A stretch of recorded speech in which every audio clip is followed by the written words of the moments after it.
জড়ো হয়েছে পূজার যে অনুষ্ঠান সেটা করতে। আমি যদি এপাশে একটু দেখাই যে ষোড়শ উপাচারে দেবী দুর্গাকে পূজিত করা হবে। এছাড়া চক্ষুদানের পর ভক্তরা আসন, তারপর বস্ত্র, নৈবেদ্য, স্থানীয় পুষ্পমালা, চন্দন ও ধূপ দ্বীপ দিয়ে দেবীকে পূজা করবে।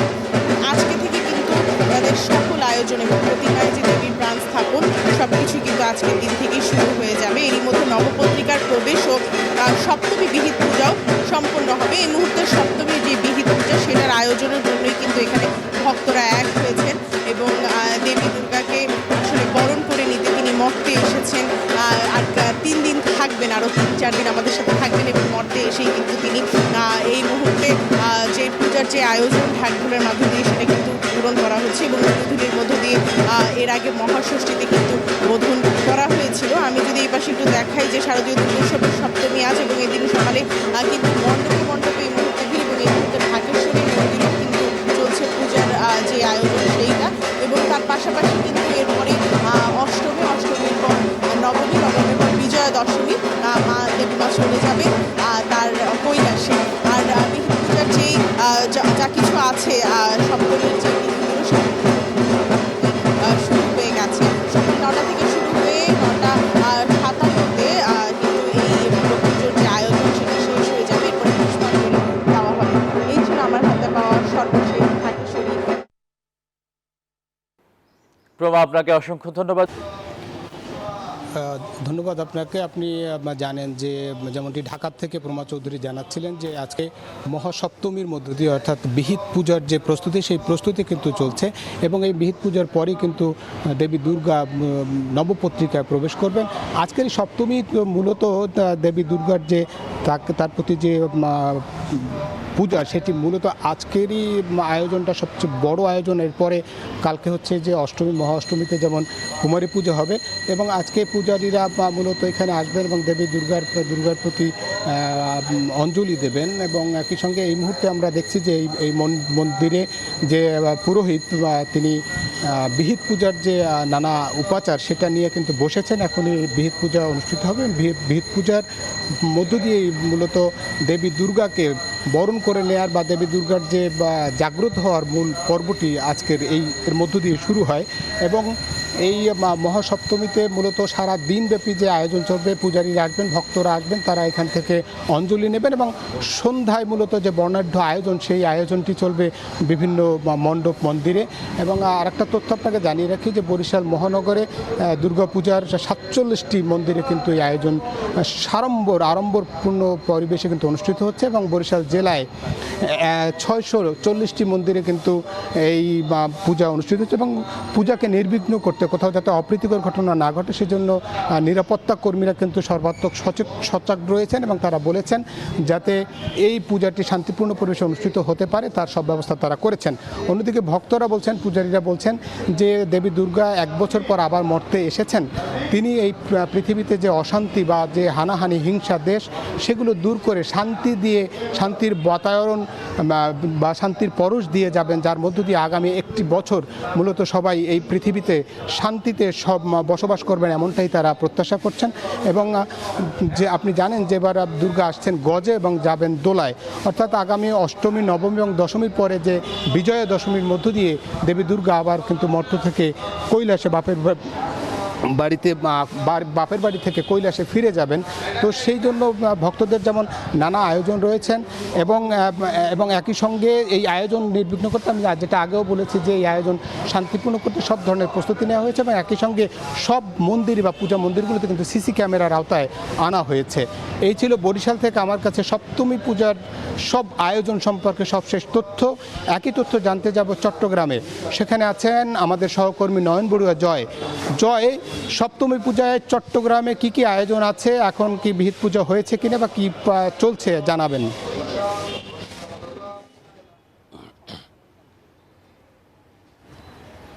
ধন্যবাদ মিরন আপনাকে। আপনি যেমনটা বরিশালের পুজোর খবর জানিয়েছেন, তেমনিভাবে বন্দরনগরী চট্টগ্রামে কিন্তু শারদীয় উদযাপন হচ্ছে সনাতন ধর্মাবলম্বীদের সবচেয়ে বড় ধর্মীয় উৎসব শারদীয় দুর্গোৎসব। আমরা দেখতে পাচ্ছি আজকে মহাসপ্তমী, সপ্তমী পুজো শুরু হয়েছে। এখানে ধর্মীয় গুরু যারা আছেন তারাও ছুটে এসেছেন।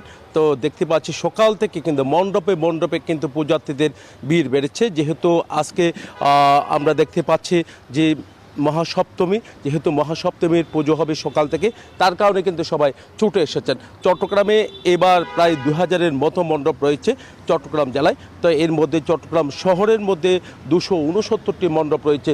সব মণ্ডপে কিন্তু সাড়ম্বরে কিন্তু এই উদযাপনটি শারদীয় দুর্গোৎসব উদযাপন করা হচ্ছে। আমরা একটু কথা বলবো, এখানে যারা ধর্মীয় গুরু আছেন আমরা এখানে যারা আছেন তাদের সাথে আমরা কথা বলবো।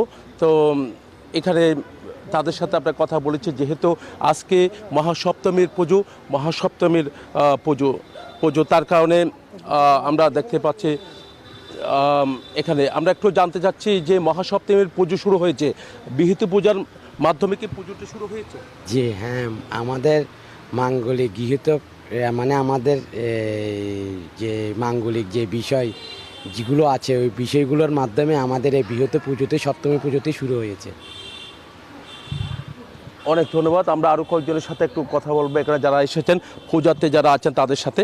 তো এর আগে কিন্তু আমরা দেখানোর চেষ্টা করেছি আইন শৃঙ্খলা বাহিনী তারা খুব সতর্ক অবস্থানে আছে। র্যাব পুলিশের পাশাপাশি বিজিবি সেনাবাহিনী তাদের যে টহল, সেই টহল তারা কিন্তু অব্যাহত রয়েছে। তো মহাসপ্তমীর শুরু হয়েছে, তবে রাতভর মহাসপ্তমীর নানা আনুষ্ঠানিকতা চলবে। আগামীকাল মহা অষ্টমীর দিন কুমারী পূজার হবে বলে আমরা জানতে পেরেছি বদরনগরী চট্টগ্রামে। এই ছিল আমার এখানকার সর্বশেষ। ফিরে যাচ্ছে আমার সহকর্মী অপেক্ষা করছেন রংপুরের মানিকের কাছে।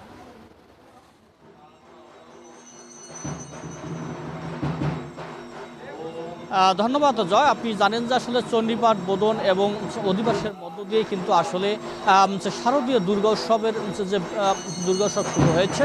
আপনাকে যদি বলি যে রংপুর বিভাগে অর্থাৎ 4670টি মণ্ডপে শারদীয় দুর্গোৎসব চলছে। এই শারদীয় দুর্গোৎসবকে সামনে রেখে আসলে আজকের যে উৎসব অর্থাৎ সেই মহাসপ্তমী, এই মহাসপ্তমীর দিনে অর্থাৎ নবপত্রিকা প্রবেশ ও সপ্তমী বিহিত পূজা সম্পন্ন হবে। পূজা শেষে কিন্তু আজকে পুণ্যার্থীরা আপনি জানেন যে তারা উপবাস পালন করবেন। আপনাকে যদি আরেকটি বিষয় আমি বলে রাখি যে এই মহাসপ্তমীর আপনার নানা রং বেরঙের পোশাক পরে কিন্তু মণ্ডপগুলোতে আসছেন অর্থাৎ পুণ্যার্থীরা। তারা কিন্তু কথা তারা কিন্তু এই ধর্ম অনুযায়ী তারা কিন্তু মহাসপ্তমী পালন করছেন। একটু আপনার কাছে জানতে চাই যে এই যে মহাসপ্তমীর দিনে আপনারা কি কি পালন করবেন, একটু আমাদেরকে বলুন। কি পালন করবো আপনার কাছে জানতে চাই যে মণ্ডপ এসেছে, তো আপনার কাছে জানতে চাই মহাসপ্তমীর দিনে আর কি কি পালিত হবে একটু বলবেন না মহাসপ্তমীর? আমি যাই না সরি এডিট করে নেবেন, আমি বলে দিচ্ছি। কথা বলার চেষ্টা করছিলাম পুণ্যার্থীদের দেশে। তারা কিন্তু আসলে আপনি দেখছিলেন যে আসলে তাদের ধর্ম সম্পর্কে যতটুকু বলা ততটুকু বলতে পারছেন। আমরা কিন্তু বলি যে তিন স্তরের আইন শৃঙ্খলা বাহিনী রয়েছে, অর্থাৎ রেলে সাজানো হয়েছে প্রতিটি পূজা মণ্ডপ, অর্থাৎ কঠোর নিরাপত্তা বলয় দিয়ে সাজানো হয়েছে। তো রংপুর অঞ্চলের যে মণ্ডপগুলো রয়েছে সেই মণ্ডপগুলোতে আর আপনাকে যদি বলি যে এই মণ্ডপগুলোতে কিন্তু সিসি ক্যামেরার আওতায় আনা হয়েছে। এই ছিল আমার কাছে রংপুর থেকে দুর্গাপূজার সর্বশেষ খবর।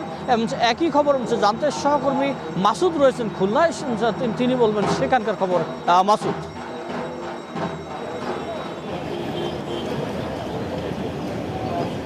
জি ধন্যবাদ মানিক। খুলনায় কিন্তু অত্যন্ত আড়ম্বরপূর্ণভাবে এই দুর্গাপূজা অনুষ্ঠিত হচ্ছে। সকাল থেকেই যখন আমরা এসেছি তখন দেখেছি ভক্ত পূজারীরা এই মন্দির প্রাঙ্গণে উপস্থিত হয়েছে। যারা কিনা পুরোহিত আছে তারা আনুষ্ঠানিকভাবে পূজার কার্যক্রম শুরু করেছে। আমরা যখন এখানে এসেছি তখন দেখেছি যে ঢাক ঢোল শাখা আর শঙ্খের আওয়াজে এই মন্দিরগুলো মুখরিত হয়েছে। খুলনায় এবার 980টি মন্দিরে এই পূজা অর্চনা শুরু হচ্ছে। সেই পূজা অর্চনার পাশাপাশি কিন্তু এখানে আইন শৃঙ্খলা পরিস্থিতি অত্যন্ত ভালো এবং সকলেই কিন্তু উৎসাহ উদ্দীপনার মধ্যে দিয়ে এই পূজা অর্চনা করছেন। প্রত্যেকটা মন্দিরেই কিন্তু দেখেছি আসলে ভক্ত পূজারীদের ভিড়। আমরা যদি এই মন্দিরে প্রবেশ করার চেষ্টা করি, এখানে কিন্তু দেখেছি যে আসলে আনুষ্ঠানিকভাবে এই পূজার কার্যক্রম শুরু হয়েছে। পূজারী ভক্তদের সাথে নিয়ে যিনি কিনা এখানকার পুরোহিত আছে তিনি পূজা শুরু করেছেন।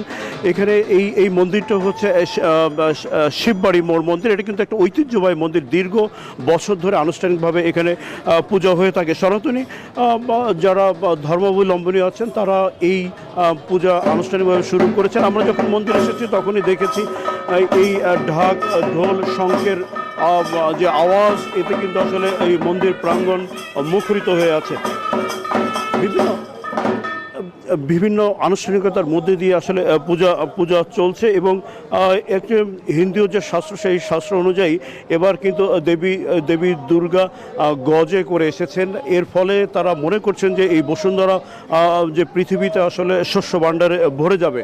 পুরোহিতরা কিন্তু আনুষ্ঠানিকভাবে পূজা অর্চনার পাশাপাশি প্রতিপাদ করছেন, বিভিন্ন মন্ত্র আওড়াচ্ছেন এবং যারা কিনা এখানে পূজারী এসেছেন তাদের সাথে কথা বলছেন।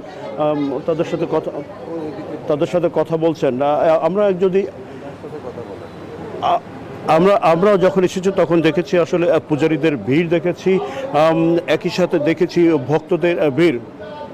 তো প্রত্যেকটা মন্দিরে যখন আমরা এসেছি তখন দেখেছি আইন শৃঙ্খলা পরিস্থিতি অত্যন্ত কঠোর। এখানে সেনাবাহিনী সদস্যরা, বিজিবি সবাই কিন্তু আসলে এখানে বিভিন্ন স্তরে নিরাপত্তা গড়ে তুলেছে। তো এই ছিল খুলনার মন্দির থেকে সর্বশেষ। আমরা ফিরছি স্টুডিওতে আসিফ টিপুর কাছে। আসিফ টিপু। বান্ডেল থাকলে প্রতি সেনমানিতে টাকা বাঁচবে। বিকাশ সেনমানি বান্ডেল কিনে জিতুন প্রতি লেনদেনে।